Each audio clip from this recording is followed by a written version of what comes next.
heart of Milan, there's this grand place that feels like a mix between a palace and a shopping arcade. With beautifully patterned floors, a glass dome overhead, and golden light filling the space. For more than 150 years, Galleria Vittorio Emanuele has been Milan's living room, the place where the city comes to show off, socialize, and entertain every single day. But it wasn't always this glamorous. For centuries, Milan was ruled by foreign powers: Spain, France, and Austria. But in 1859, the city was finally freed from occupation. And just 2 years later, in 1861, it became part of the newly unified Kingdom of Italy.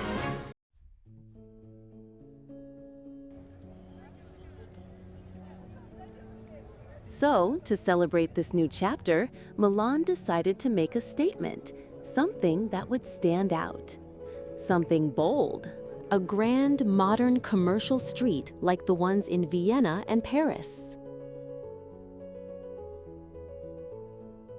The goal was to connect the Duomo and the Teatro alla Scala.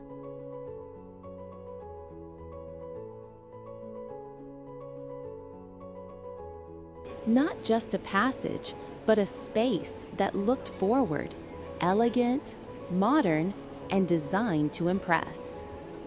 But to make this happen, Milan faced some challenges.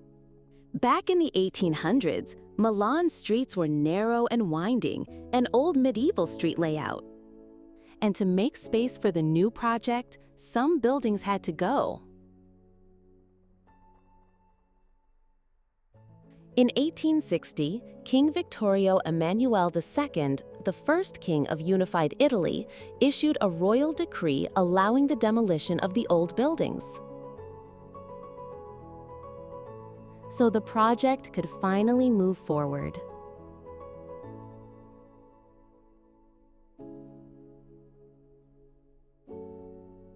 After 3 rounds of competition and over 170 proposals, it was Giuseppe Mengoni whose design stood out, bold, elegant, and ambitious. He mixed Renaissance architecture with modern materials, creating a cross-shaped layout and a huge iron and glass dome right at the center. The largest of its kind in Europe when it was built. The design also featured triumphal arches at the main entrances, inspired by Roman arches, symbolizing Milan's growth and pride. Construction officially began in 1865 when King Vittorio Emanuele II laid the first stone on March 7th. The main structure rose impressively fast, completed in less than 3 years, and even inaugurated by the king himself. But the project wasn't quite complete yet. The grand triumphal entrance arch, along with the northern porticos at Piazza Duomo, took more time. The Galleria was officially finished in 1878, over a decade after that first stone was laid.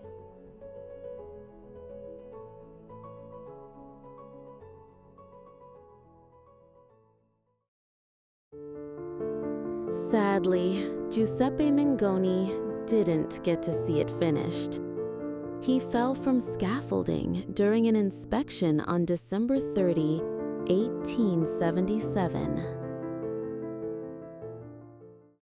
Despite his tragic death, the Galleria would go on to become a defining symbol of Milan, not just as a stunning piece of architecture, but as a gathering place for the city's elite.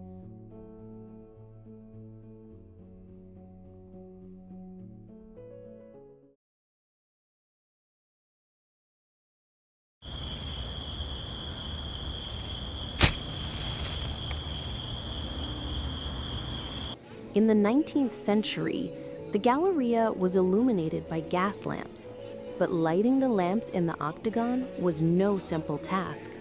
To light the octagon, a special system was built, including a pipe with nozzles to distribute the gas. The task of lighting the lamps was given to a spring-loaded mechanism that ran on wheels along a track. With a small flame at the end, the machine had to move at just the right speed to light the lamps quickly and safely, preventing any dangerous buildup of gas. Every evening at sunset, crowds would gather under the octagon to watch this unique ritual. The Milanese even gave the machine a name, El Rattin, meaning mouse in Milanese, because from below it looked like a little mouse moving around the dome.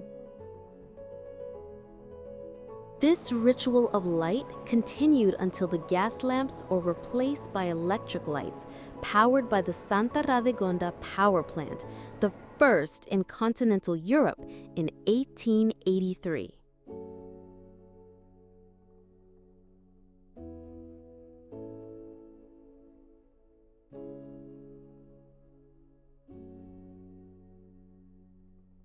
The central octagon of the Galleria is one of Milan's most striking features.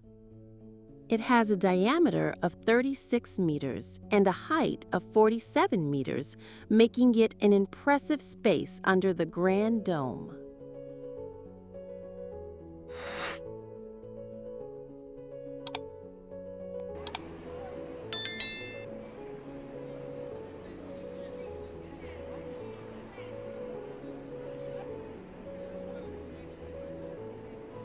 The lunettes around the dome are decorated with allegorical representations of the four continents. Asia, seated on a throne and honored with gifts by Asian figures. Africa, reminding us of the greatness of Egypt and its exotic animals. Europe, represented by ancient garments and the many instruments of human knowledge. America, represented by Native Americans and Black slaves, with a reference to Columbus and Washington. These vibrant mosaics add a rich cultural layer to the space, symbolizing Milan's global connection and significance. Moving down to the floor, the central octagon is adorned with beautiful mosaics, with the House of Savoy coat of arms at the center. The House of Savoy, Italy's royal family, plays a key role in the country's unification in the 19th century. The coat of arms features a white cross on a red field, which is the core emblem of the House of Savoy, dating back to the Middle Ages. The shield is encircled by the collar of the Supreme Order of the Most Holy Annunciation, the highest chivalric order of the dynasty, founded in 1364. Surrounding the shield are the Savoy knots, golden knots on a blue background, symbolizing strength, unity, and the connection of the Savoy family. Around the circle of the coat of arms, the word "fert" appears, the family's motto. This enigmatic Latin word has inspired several interpretations over the centuries. One interpretation suggests it stands for Fortitudo is Rodum Tenuit. His bravery held Rhodes, possibly referring to Count Amadeus V of Savoy and a military campaign to free Rhodes from a Turkish siege in the early 1300s. The other mosaics around the central octagon represent the coats of arms of the four cities that, at different times, served as capitals of Italy. Milan, which was the capital during Napoleon's reign in the early 19th century, is represented by a red cross on a white field, symbolizing the historic peace between the common people, white, and the nobility, red, after years of civil conflict. Above the shield rests a towered crown, evoking the city's fortified past. Turin, the first capital of the unified Kingdom of Italy from 1861 to 1865, is represented by a blue shield featuring a bull. The bull symbolizes strength and pride. Florence, which briefly served as the capital of Italy from 1865 to 1871, is symbolized by a red lily on a white shield. The exact origin of the red lily is unclear, but there are different theories. One suggests it could be linked to an iris species common around Florence, while another connects it to purity and its association with the Madonna. And finally, Rome, which became the capital in 1871 after the Royal Italian Army took control of the city, marking the end of the Papal States and the establishment of Rome as the capital of unified Italy. The city's emblem is one of the most famous in the world, featuring a she-wolf nursing the twin brothers Romulus and Remus. According to Roman mythology, these two legendary figures are the founders of Rome.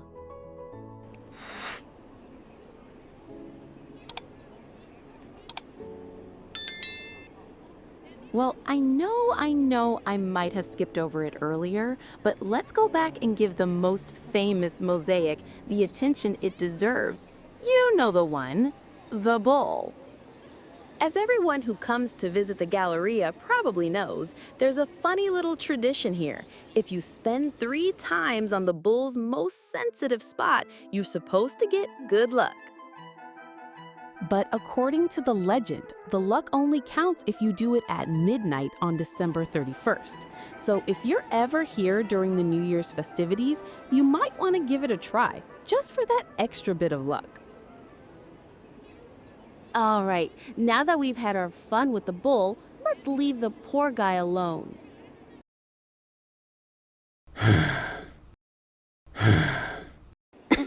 And pay attention to some of the other wonders right beneath our feet.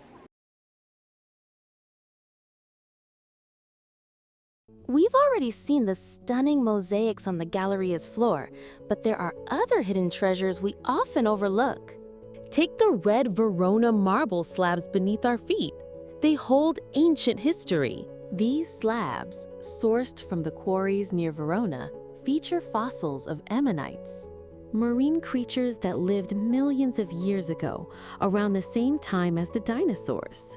You can spot these fossils not just in the Galleria, but also under the porticos around it. So while you're here, take a closer look at the floor and see how many ancient creatures you can spot beneath your feet.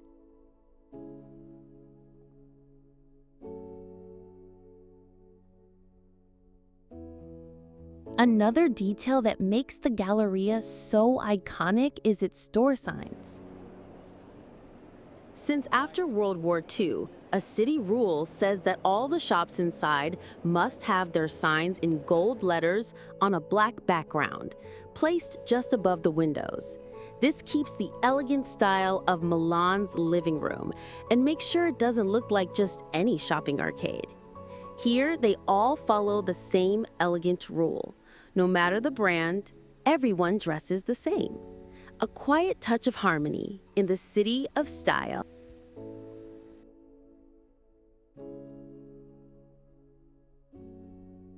A striking glimpse into the everyday life of the Galleria over a century ago comes from the painting Brawl in the Gallery, Visa in Galleria.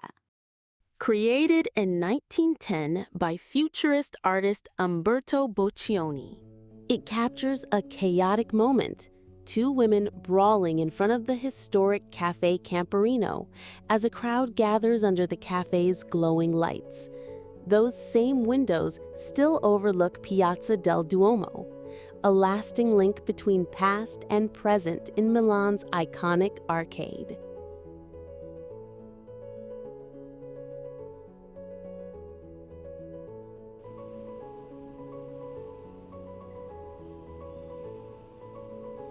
After all the elegance, tradition, and even a few dramatic brawls, not every chapter in the Galleria's history is so cheerful.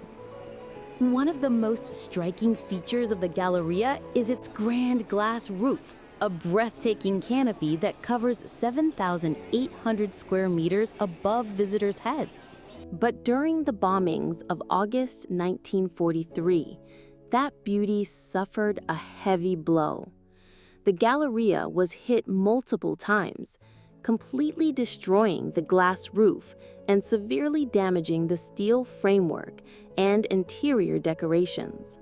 Reconstruction was slow. It began only in 1948 and was completed in 1955, restoring the Galleria to the form we admire today.